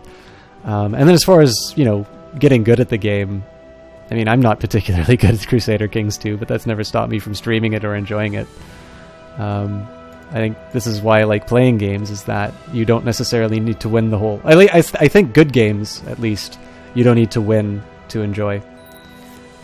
But I know from my own personal experience, I just really like streaming because it's a chance for me to share a hobby that I find really interesting and get a lot of enjoyment out of with people. And I've actually noticed that a few people who stop by the stream somewhat regularly aren't really gamers. They're people who just like watching the game being played, or, I mean, some people just like the sound of my voice. Or, you know, there's a few different things. So there's definitely a lot of different things that you can bring to a Crusader Kings 2 stream, I believe. My damn wife again. Yeah, let's take a look at the plots. Oh, yep, she still wants... Well, my wife doesn't want to kill me, but looks like I can actually request it to be... Oh, wait a minute! My wife is leading the plot to kill me. I don't know if I should be proud that she's gone on her own, or if I should just maybe switch the bowls of porridge. Dear husband, peace be with you. Your demand is just. My scheming was obviously misdirected. I hope you will find it in you to forgive me. How could I be mad at you?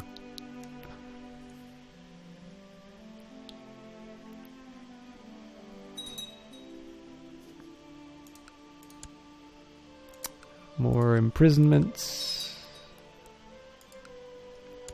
Actually, that rebel uprising was dealt with pretty quick. Now just a bunch of banishments. Not too worried about it. I'm a little curious what happens to this area that's currently under revolt when I seize the Kingdom of Scotland. I mean, I guess I can just do a de jure claim on it.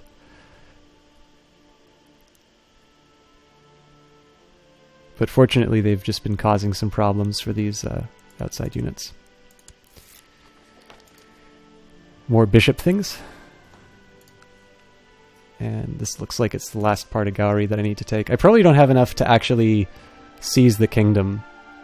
I don't know if I just want to lay siege to another province. I know my vassal levies have been raised for a pretty ridiculous amount of time. It's 9:16 for... I'm saying it's early for System to be streaming. It's definitely early for me to be streaming. I started quite some time ago, actually, with a plan to just have a short stream. But this became a pretty interesting playthrough. It's 6:16 at night for me. I'm guessing I'm not actually EU. I'm Canada. So it is 7:17 for me.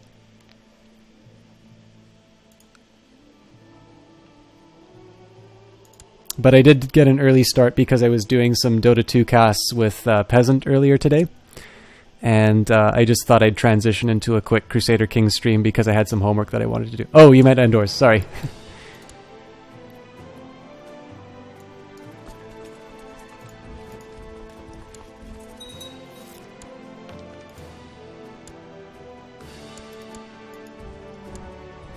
Oh, that's neat. I was never sure if Alaska actually had a slightly different time zone or not. I'm on the West Coast, so well, obviously I'm on the West Coast if it's 7:17. But I never quite knew where they stood as far as time goes. Now I know. Ontario, a couple of hours east of Toronto. That's cool, actually. A lot of schools that I applied to were in Ontario, so my streaming hours may change based on what school I wind up in.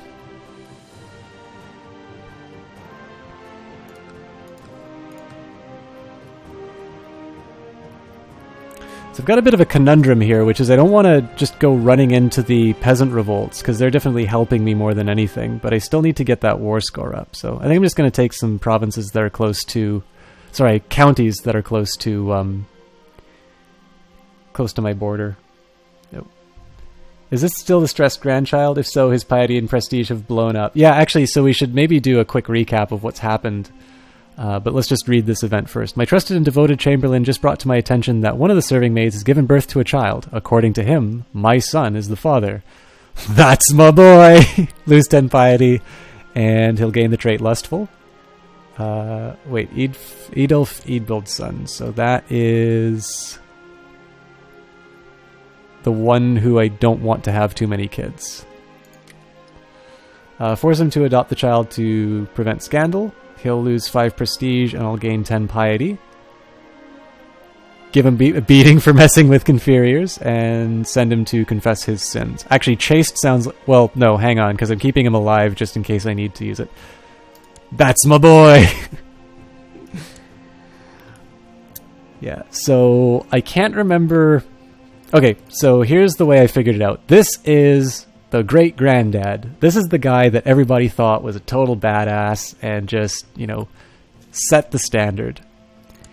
This was his gay son who did his duty and had Earl Ealdwine.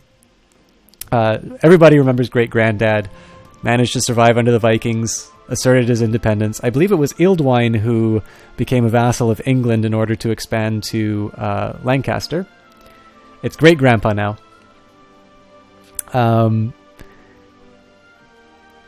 Oh, this is the stressed guy. So this is the guy who we were still playing yesterday. And this guy, so to give you an idea of the holdings, we now have... It's actually probably better to go from here. So we have 2 duchies, duchies of Lancaster and Powys. We own Westmoreland, Chester, Derby, and Lancaster. So sort of this area in here. We seized Hereford. I believe we own Shrewsbury. Yes, my son has that. And we also seized... I cannot never pronounce this one. And unfortunately, this fellow became a king, and so we don't control that anymore. And so we're basically going to have to fight for that later. But seeing as we had the opportunity to take Scotland, we've decided to take a detour from our attempt to take Wales. So... this guy is basically giving great-granddad a run for his money, especially because he was having affairs. His wife has been trying to kill him every couple of years. You know, sired a bastard. He's got... how old was she? Was it 28-year-old? 30-year-old mistress. And he's got a badass mustache. Oh! And he fought 3 peasants in the street. Empire, so this isn't even close to an empire. On my Welsh Empire, I have all of this, plus Iceland. But yeah, it's definitely... We've come a long way since just having 1 county, that's for sure.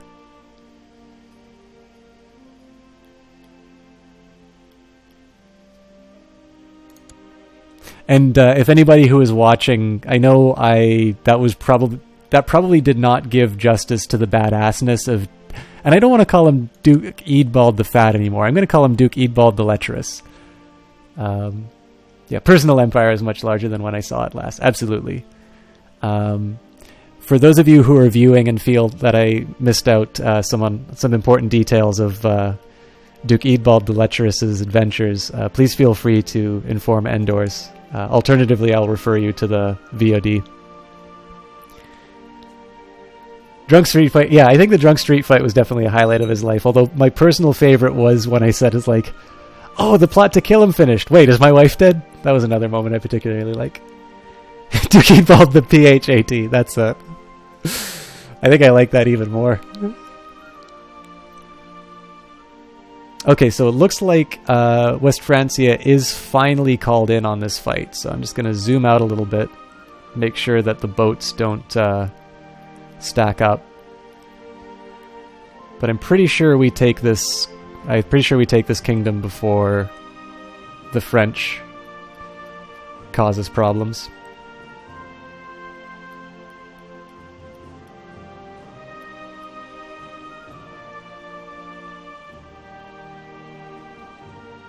Oh god, I didn't unpause. Sorry. It's because all the troops keep moving. Oop. To the diligent pilgrim Eadbald, blessings upon you and your house. We would like to appoint you spy master. What do you say? I said it's a great idea, and this is the third time I've been appointed spy master, and I never knew that I had been fired from the position. Looks like my faction doesn't have any members though, so that's a bit of a shame.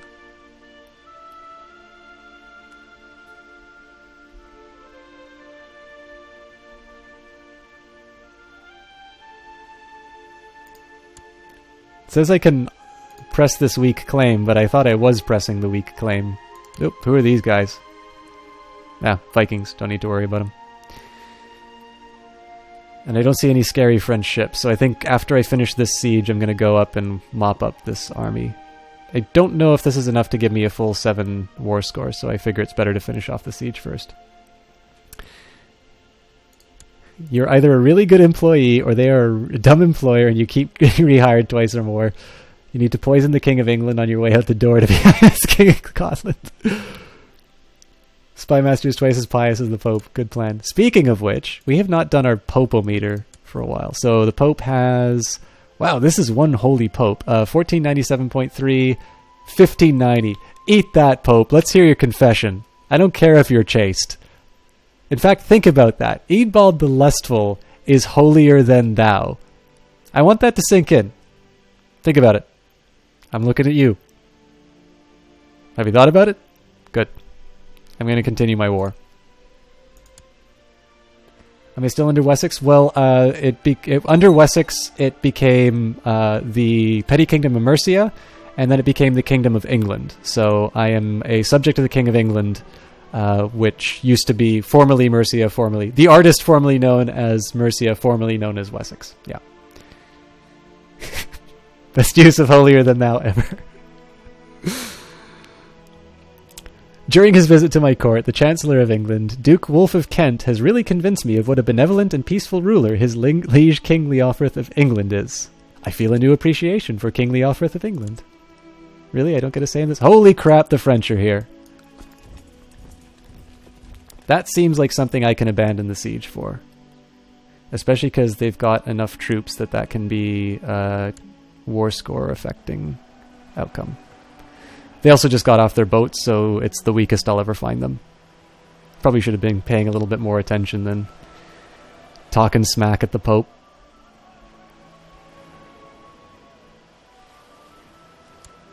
Alright, GG Scotland. Enforce those demands. King Eadbald the Fat has usurped the title of the Kingdom of Scotland from Duke Walter of Albany. The Lancasterian claim on Scotland has ended. Duke Eadbald of Lancaster won. Look at that! It's all mine. And I believe I'm supposed to get an achievement for that. So it looks like the peasant uprising has been eliminated. And I need to do something immediately. Oh, damn it. So I wanted to go to High Crown Authority, but I need legalism. Oh, you know what? Welcome home, Jews. You can stop causing me to lose my technology, and we can finally have legalism. I've only been able to get achievements on Iron Man mode. Yeah, this is Iron Man mode, specifically to... I mean, I think it's really cool that they do achievements that way, but there are apparently a couple of bugs that cause you to not get achievements even if you're an Iron Man. Yeah.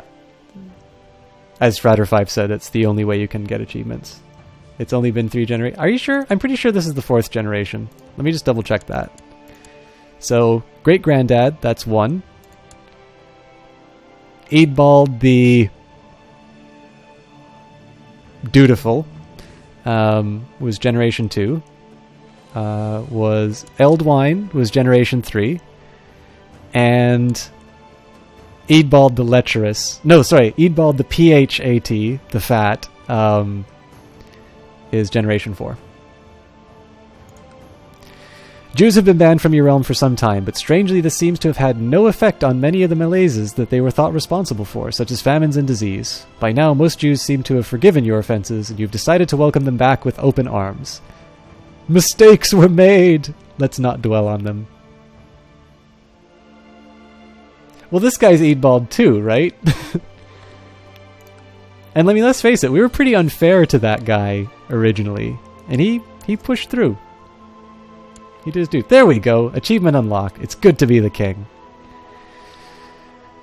Okay, so we can usurp titles, but currently they are at war. And we can press claims on Cornwall. Actually, that'll be fantastic, because that will also give me the Kingdom of Wales, or close to the Kingdom of Wales at least. And what else can I take? Petty Kingdom of Cornwall or just the County of Cornwall? Okay, that's fantastic. What are their forces? Oh man, they have nothing. It's actually the Countess of Devon that has more troops, but I just don't need to go to war with her. I just become her new liege lord. The son of Great Gampa? Nah, I deserve his stress-induced end.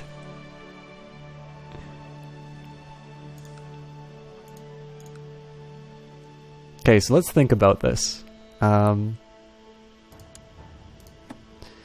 They can call in... Oh, okay, so in Ireland, so it's going to take a while to come in. Oh, and they don't have any troops. Yeah, I think we recklessly rush into battle. Because they didn't really lose that many troops anyway. The only thing is I've lost all this really good intelligence from being a member of England. Oh, you know what? Before we do anything, we will hold a grand tournament.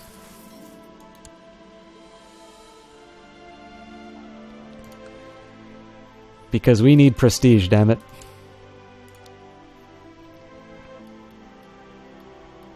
So who would have thought, looking at this playthrough, that this would be the guy who became king? To the great King Eadbald, blessings upon your house, we request that you honor your obligation and answer the call to arms. Absolutely not, because I'm organizing a tournament.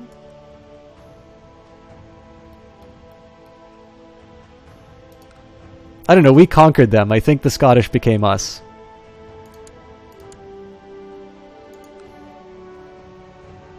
Yeah, we own Scotland, we're not Scottish.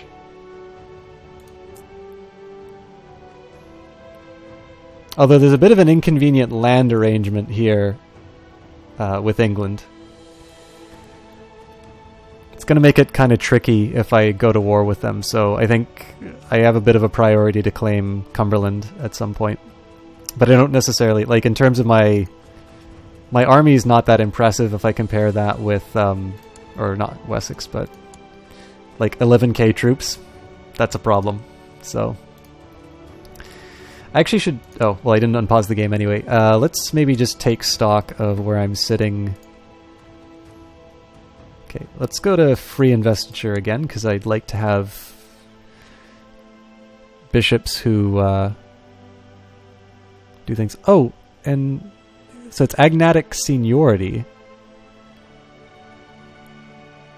That's interesting. I definitely want to go back to primogeniture, but it's at least going to deal with the... It's going to deal with the problems that I had before. Petty Borders faction threatening a revolt. Really?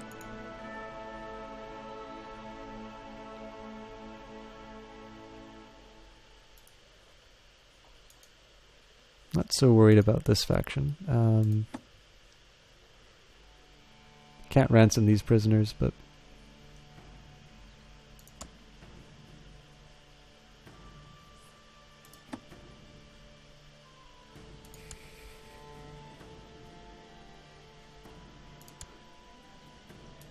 Let's see what he can potentially have. Yeah, just 426. Oh, we are the Petty Borders faction in the chat.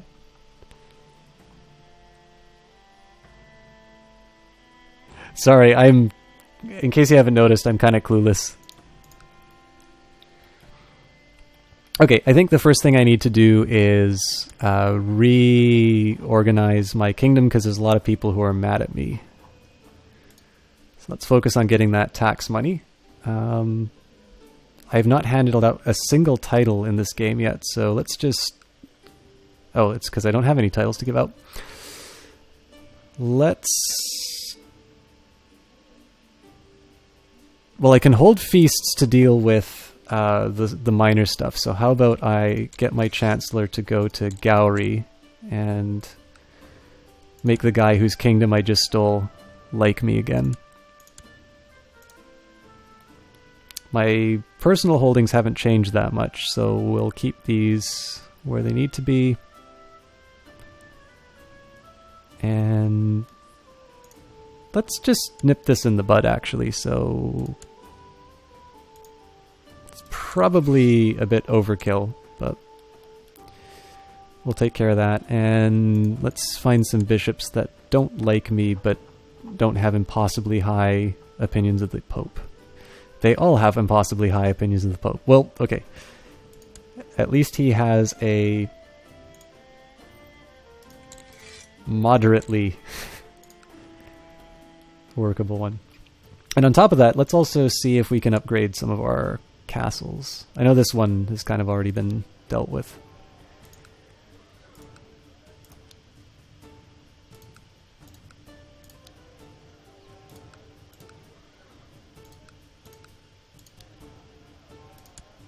You get a castle town. Now I think we just do training grounds. Oh, no we don't, because that will put me below my 300. Wait, are we worried about the Muslims now? Nope, because the Muslims are down here. And looks like they're actually kicking less ass than they were when last we checked, because this used to be all green. And these guys belong to the One True Church. Now, personally, I'd be really worried about them because they have 13,000 troops, but if I have some guy I need to worry about, it would be the King of England. And it does actually look like the majority of his forces do come from his... Oh no, the majority do actually still come from his vassals. But it's definitely not a guy I want to tangle with. So I need to think a little bit about how I deal with the possibility that he declares war on me.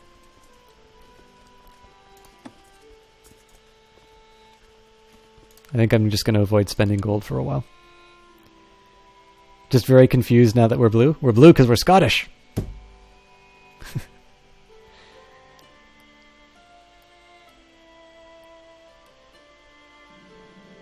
The Lords of Scotland have approved the institution of the free investiture law, so let's start getting my own people in. Oh, okay, I can't appoint them yet.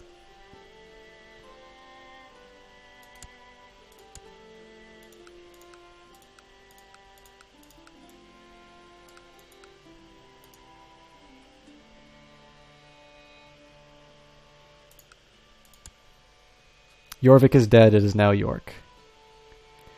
Yeah, there's a lot of stuff that happened on this playthrough. The King of England kind of mopped up York. Jorvik.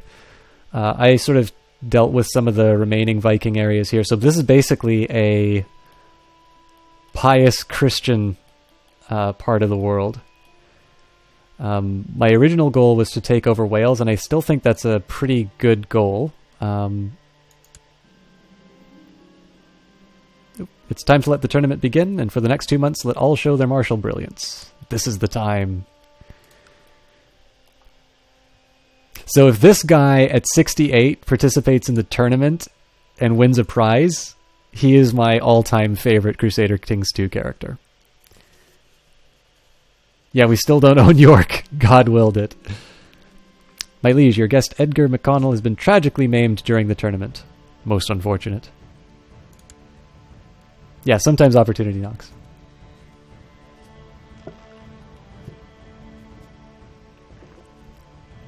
And you get the ability to claim all of Scotland. Clearly God willed that. I still... Oh, you know what? It's because I had two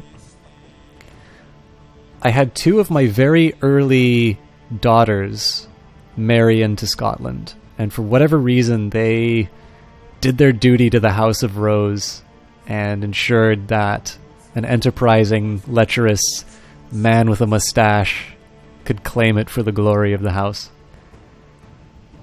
What causes land names to change? Like, I've seen lots of references to more modern names for Ireland counties, but in the game they're always older names which are harder to pronounce. Also like Jorvik, York.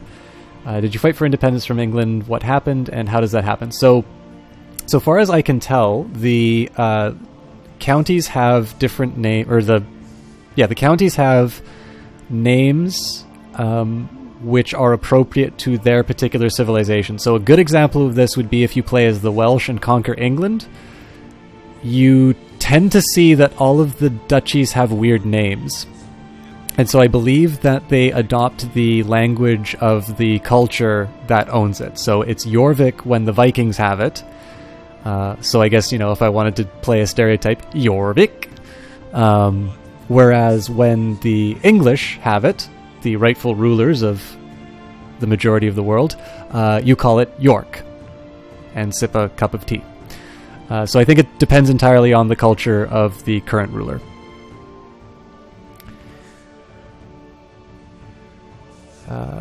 Nope, he just became king. England can't rule you if you're a king. Yeah, Fred5 had that right. So basically, once I took Scotland, I was no longer a vassal of England, although I notice I am affected by the laws of England. So it might just be because some of these territories fall under that. I'm not 100% sure how that works. But basically, in this case, I didn't need to fight for my independence simply because I attained the rank through other means. I was trying to do the same thing with Wales, but the opportunity in Scotland came up. Wouldn't he just still be under England and if they have... Well, yeah, so this is the thing. Like, if... a good example of this would be if it was possible to found the Empire of Britannia before I got Scotland, then it's possible I may still be a vassal of the Emperor, but because Britannia doesn't exist, I wouldn't become a vassal. King of England's not an emperor, so they just have... so I think Chad has done a better job of explaining why that doesn't work than I have. I'm just going to go back to playing the game.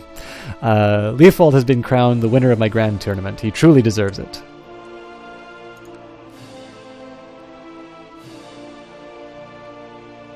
See if you can form a faction in England for elective... That's very cruel. I cannot form a faction in England, unfortunately.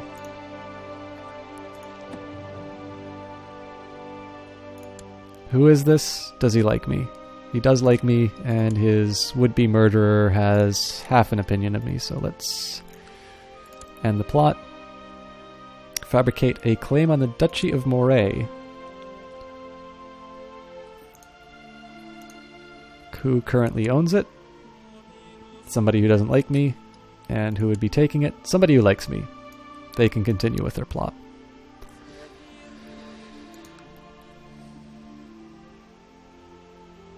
You can't be under someone if you've got the same rank. Absolutely true.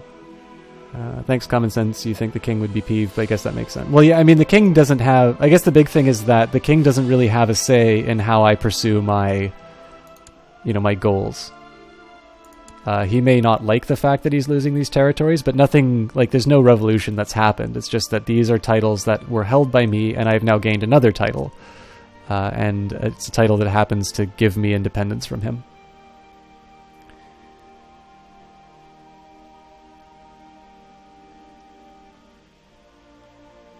Well, to your point, Feather5, he can do something because he has over twice as many troops as me, but he at least needs to have a good casus belli to get... Actually, I guess because they're de jure, he could probably just declare war on me at any given point. Maybe I should send a diplomat.